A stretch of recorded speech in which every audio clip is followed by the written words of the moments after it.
home buddies to real-life lovers. Yan ang not to brag but to inspire na pag-iibigan ng magkasintahang nabuo sa isang home design Facebook group. Kung paano nila nahanap ang kanilang home, sa pagtutok ni Oscar Oida. Isa ka rin ba sa mga nahilig mag-flex ng kung ano-anong abubot sa bahay? O di kaya na may nabudol ng mga latest upgrades at house renovations sa FB page na Home Buddies? Ika nga nila, not to brag but to inspire. Pero sina Andrew at Camille, di lang mga home ideas ang nakuha, kundi ang kani-kanilang mga future.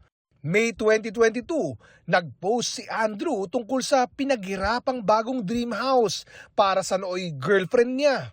Balak na po sana mag-propose nun sa ex ko po nun. Pero nalaman ko po yung cheating niya, nakaka-chat siya na lalaki, ka-work niya pala. Tapos may mga I love you pa habang nasa malayo po ako, parang ganun po pala. Libo-libo ang napareact sa post ni Asensio, kabilang ang kapwa niya home buddy na si Camille Fiadacan. Bigla ko na lang siya inad.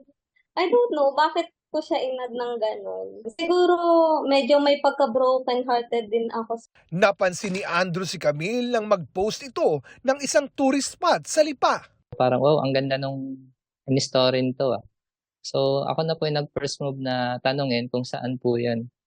Tapos, ayun po pala, sa may bandang Lipa lang po pala yun, malapit sa kanila. Then, nag-reply naman po siya, and ayun po, doon na po nag-start yung conversation po namin. Mula sa kanilang unang pagkikita sa Tagaytay, lumalim na raw ng lumalim ang kanilang samahan, hanggang sa tuluyan na nga silang ma-fall sa isa't isa. At nitong October 21, Parang binigay sa akin ni Lord yung God's gift. Kaya walang halos dalawang isip yung nangyari sa akin. Talagang oo agad. sa ngayon, pinag-uusapan pa raw kung kailan isasagawa ang kasal. Pero ang natitiyak lang daw, imbitado syempre ang mga ka-home buddies nila. Yung mga napopost po kasi sa home buddies, talaga mga gamit, yan. Pero ito, ang nabudol ko po talaga, si Camille, yung makakasama na po talaga sa buhay.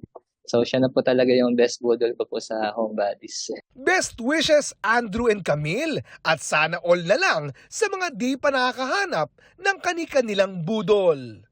Para sa GMA Integrated News, Oscar Oida, nakatutok 24 oras. Mga kapuso, kasama nyo kami 24 oras. Mag-subscribe sa GMA Integrated News sa YouTube. Sa mga kapuso abroad, bisitahin ang GMA Pinoy TV at www.gmanews.tv.